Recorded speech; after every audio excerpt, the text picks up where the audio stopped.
বিসমিল্লাহির রহমানির রহিম। আমার সুন্দরগঞ্জ উপজেলাবাসী সহ সমগ্র বাংলাদেশের সবাইকে জানাই বাংলা নববর্ষের শুভেচ্ছা ও অভিনন্দন।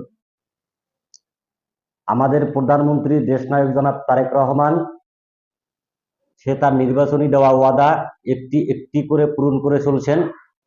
আজকে পহেলা বৈশাখ বাংলা বর্ষের প্রথম দিনে উনি কৃষক কার্ড উদ্বোধন করে উনি ওনার ওয়াদা পূরণে সক্ষম হয়েছেন।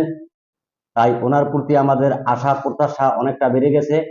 তার এই সূত্র ধরে আমি আমার সুন্দরগঞ্জ উপজেলার বিষয়ে কিছু আবেদন ওনার কাছে করব।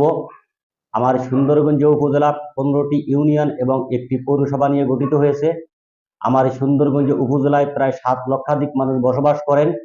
তার মধ্যে 5টি ইউনিয়ন তিস্তা নদীর ধারে বা বন্যা কবলিত এলাকা, যেমন হরিপুর, কাপাসিয়া, চণ্ডীপুর, তারাপুর, বেলকা।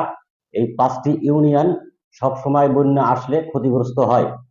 তাই আমি আমাদের মাননীয় প্রধানমন্ত্রীর নিকট আবেদন করব এই 5টি ইউনিয়নের মানুষের জন্য বন্যার সময় যেন তারা আশ্রয় কোনো স্থানে সুস্থভাবে থাকতে পারে। তাই বন্যা কবলিত মানুষের জন্য আশ্রয় প্রকল্পের 2টা ঘর করার দরকার।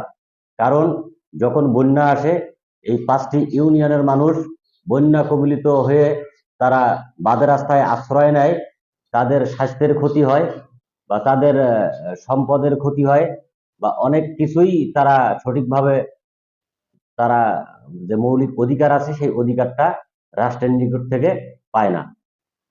তাই আমি মনে করব যে আমাদের জনগণের সরকার মাননীয় প্রধানমন্ত্রী উনি আমার সুন্দরগঞ্জ উপজেলার জন্য উপজেলার মধ্যে যে 5টি ইউনিয়ন বন্যা কবলিত এলাকা, এই 5টি ইউনিয়নের মানুষের জন্য আশ্রয়ন প্রকল্পের 2টা ঘর করবেন এবং তিস্তা নদীর শাসন প্রকল্প করবেন, যাতে মানুষের বসত বাড়ি বা কৃষি ফসলি জমি নতুন করে তিস্তা নদীর ভাঙ্গনের শিকার না হয়।